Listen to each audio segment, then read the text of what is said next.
I'm here to talk about Infinite Heart, which is the key to transformation.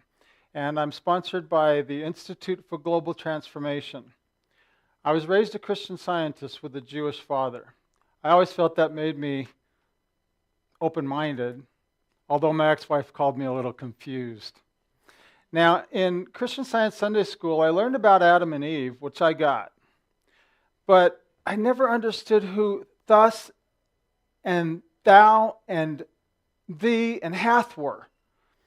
I did get the 10 Commandments, and the one about thou shalt not murder kind of confused me, because not too long after that, I learned about how God drowned everybody in the flood except for Noah and his family. So that really confused me.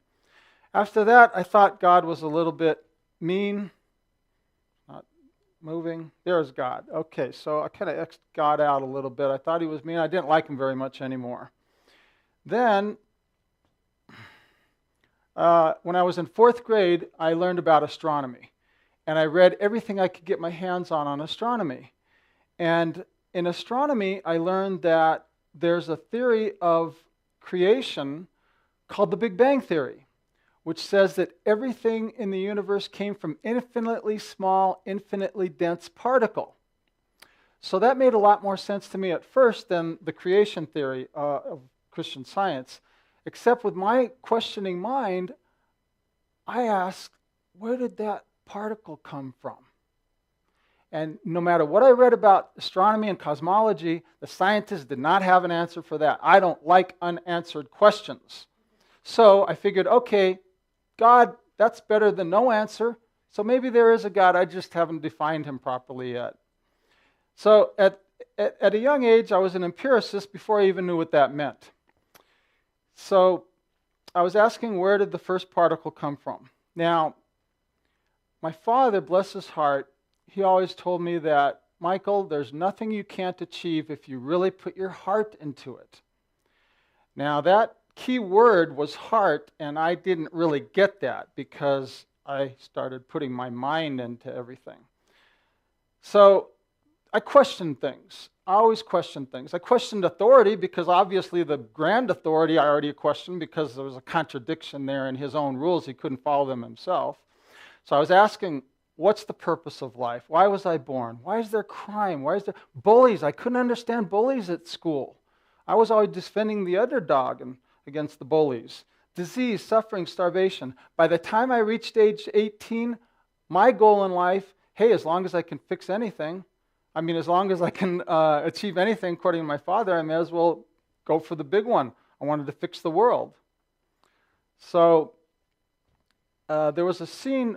Let me step back a little bit. There was a scene when I was 12 years old that also gave me the feeling that I have power to achieve whatever I want. I said, I don't want to go to Sunday school anymore. So I faced my mom in the kitchen on a Sunday morning, and I told her, Mom, you can't force me. I'm 12 years old. I'm not going anymore.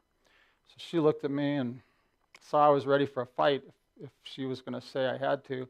And she said, okay, Michael, you don't have to go anymore. Freedom. I was so happy.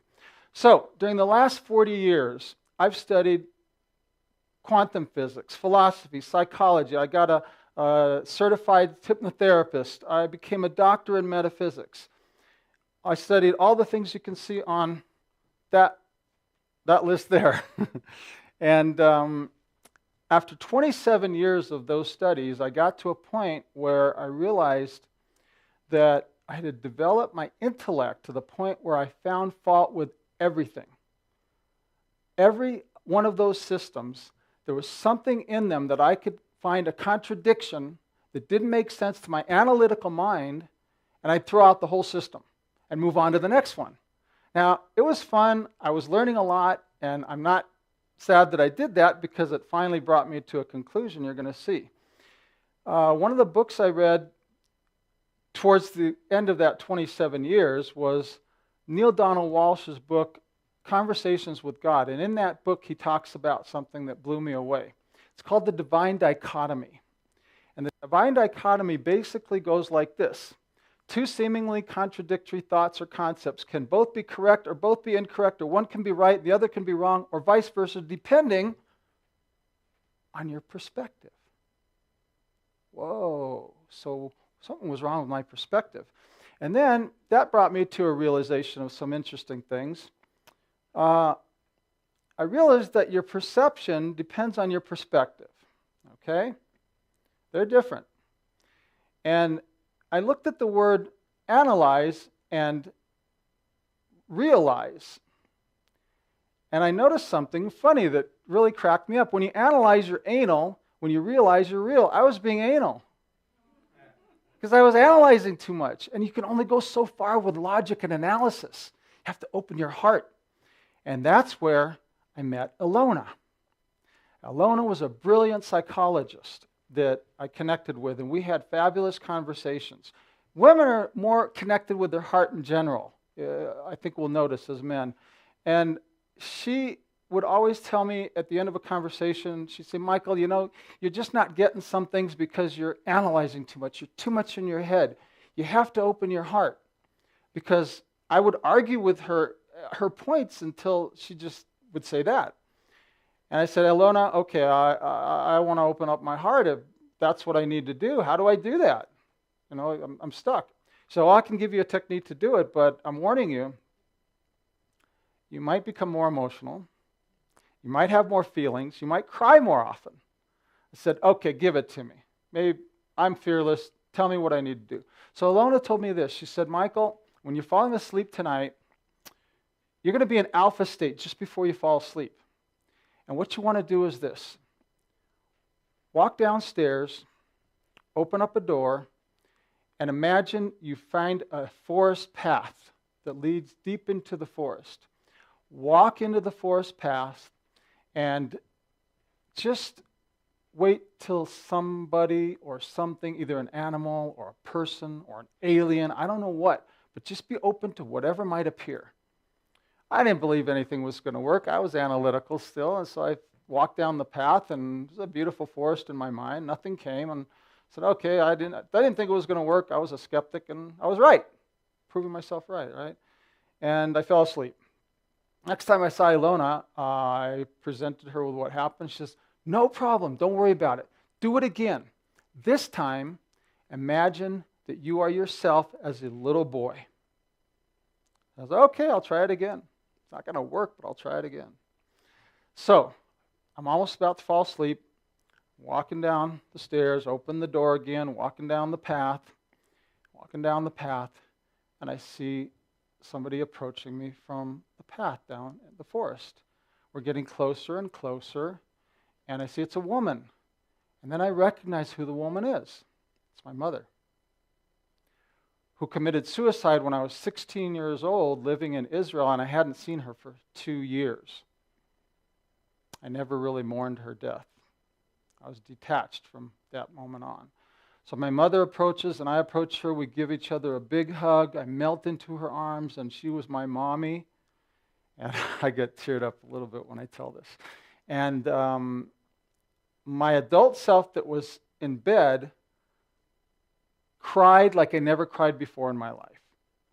I finally mourned her death. And my pillow was soaked. Half an hour at least I cried. Couldn't stop, hardly. And after that, I reported it to Ilona. She said, congratulations, Michael, you opened up your heart chakra. And there's supposed to be a beautiful picture of there we go, there's my heart chakra opening up.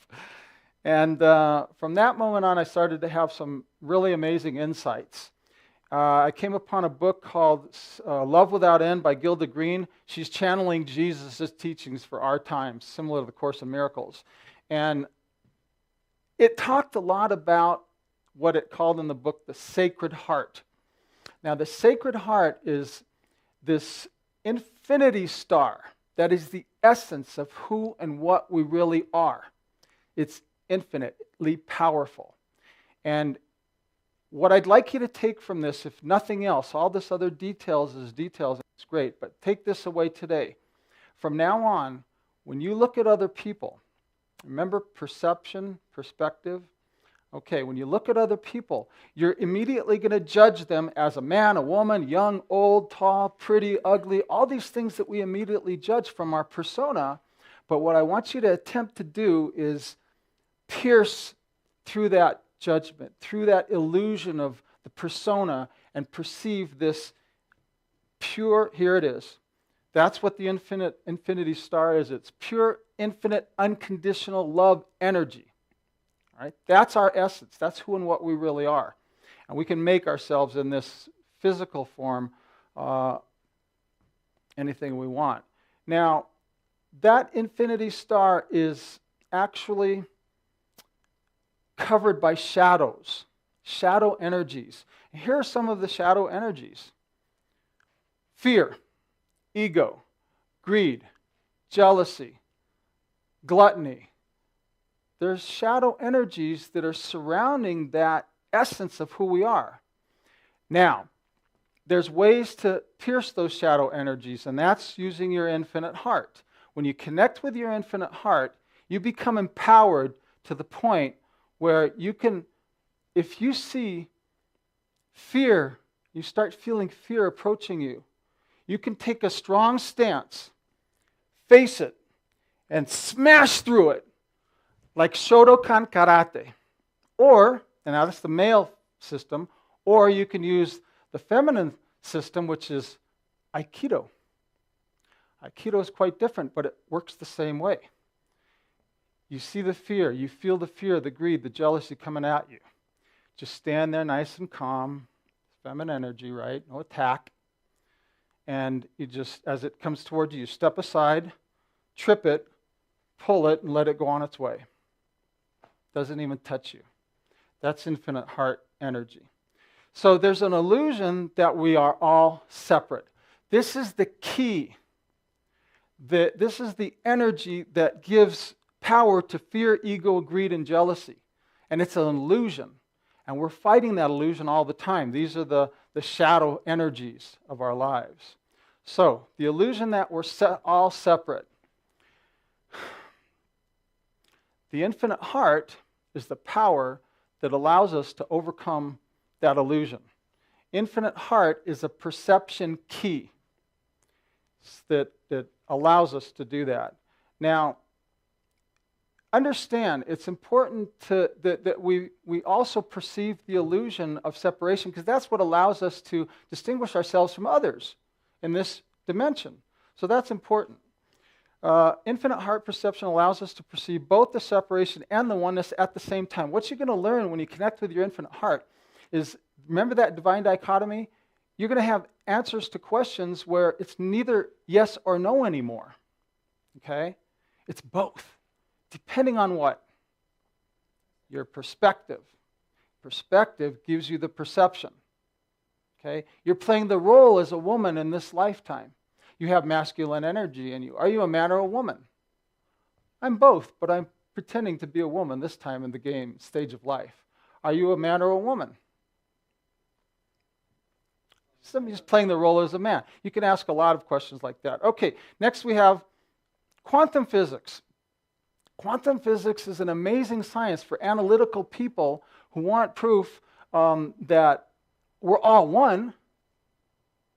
Study quantum physics. Quantum entanglement is a concept that I don't have time to get into, but it's amazing. Come on my talk sometimes and I'll tell you all about that.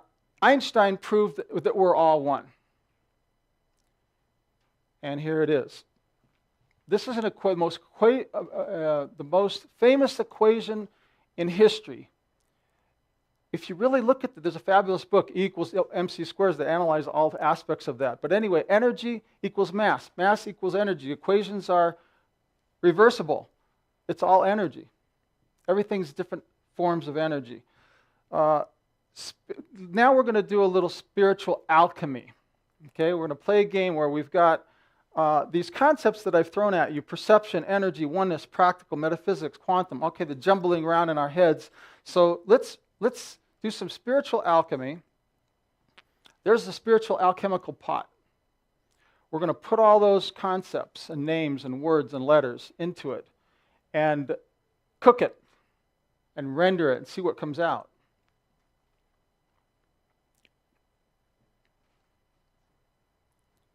Wow. Check it out. PQM. Very simple, 3 letters. Practical, quantum, metaphysics. And we've got 3 axioms. Practical axiom is all is perception. We can use that every day in our lives. The quantum axiom is all is energy. And the metaphysical axiom, all is one.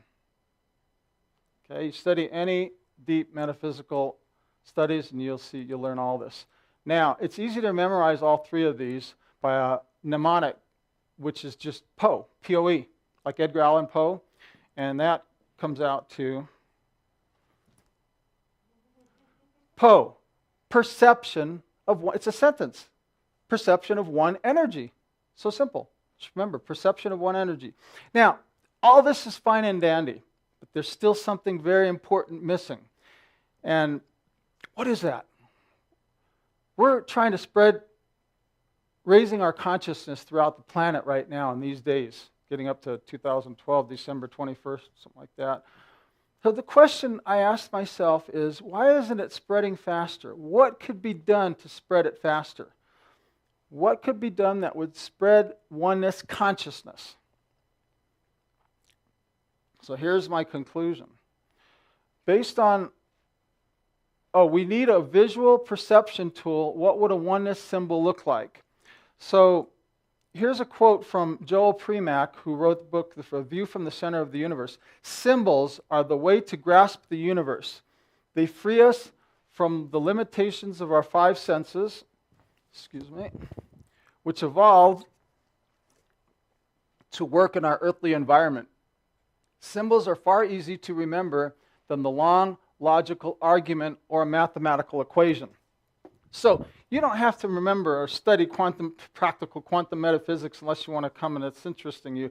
All you have to do is connect with a symbol. But what would that symbol be? We've got symbols all over the place in our lives.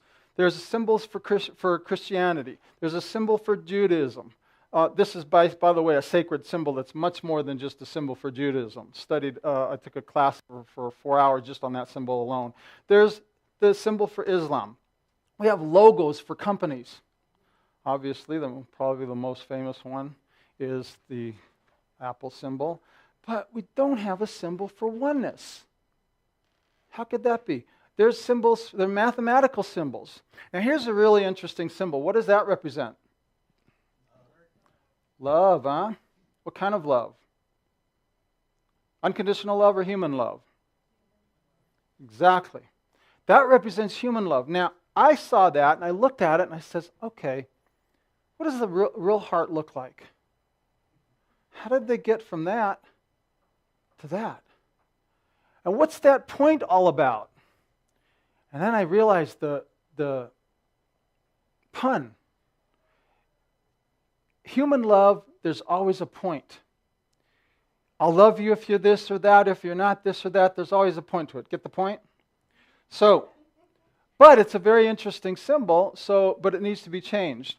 And then there's this symbol.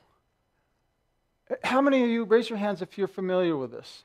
You ever seen it before? Okay, just a few of you. This is can you keep that one up please for a minute? Thank you. This one is, it has many names because it's so amazing. It's called the Fibonacci curve, the golden mean, the God curve, the God ratio. It's got all kinds of memes. There's a whole book just on that symbol. And I looked at that symbol and I saw something interesting. It looks like almost half a heart, right? There's something sacred going on here. I put another one next to it. And imagine putting those close together. You have a heart without a point. That's the symbol for unconditional love. We now have a symbol for unconditional love. Then there's a symbol. Anybody read Dan Brown's book, The Da Vinci Code? He talks about the circumpunct in that book. How many of you caught that? It's a circle with a point in the center. That's a symbol for God, or the deity, or the whole universe, or whatever name you want to give it. Those are just labels and symbols too. So take the circle with a point in the middle, and take those two hearts and combine them. You get something a little complicated that looks like that. You see, you've got two of the hearts, as above, so below, facing down. They create this kind of infinity sign.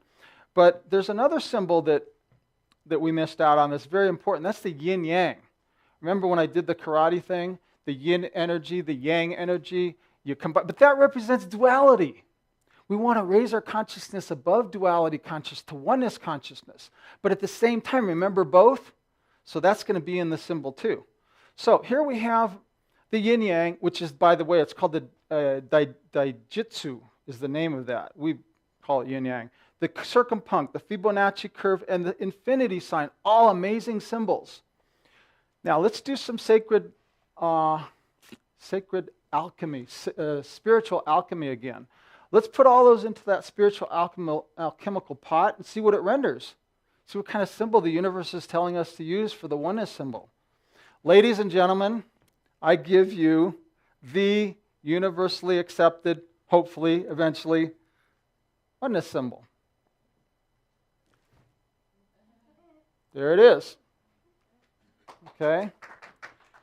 And if you focus on that, and you really get the energy of it, it's inside all of us, then all the rest is just words and labels, and it's just, that's what you can focus on, and eventually you'll get it. Now, what this will lead us to, when we all connect, more people in the world, there's the 100th monkey syndrome that you could look up if you haven't heard about it. It's going to lead us to this. One is our next evolution. Thank you very much. And now I've got a little treat for you. I'm going to show you the three-dimensional version of the oneness symbol, because that two-dimensional version is just that. But it's really a representative. It's a symbol of three-dimensional energy. And we'll wait for them to show that. And once you imagine that's a sphere, and those Fibonacci curves are from the center of the sphere coming out to the circumference of it, and then you rotate the sphere, look at what you get. Now that's left to right. Again, it's all about perception. That's quite hypnotic. I've heard people tell me that after seeing this, they've suddenly come into some insights. Now they're rotating it top to bottom, see? Look at the energy in there. There's in quantum physics, they talk about, is it a particle or a wave? And they find that's also proof that it's both. Okay, keep going. You're going to come to a point where it'll pause.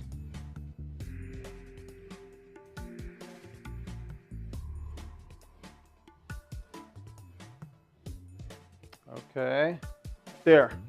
Now he's going to bring it back. Okay, stop it right there. That is a vesica Pisces or Pisces. It's the connection of two circles like this. Okay, and you'll see it. It's the beginning of everything. It's when one cell separates into two, and it's got those two circles you saw in there. It's another infinity sign. Okay, that's it. I'm done.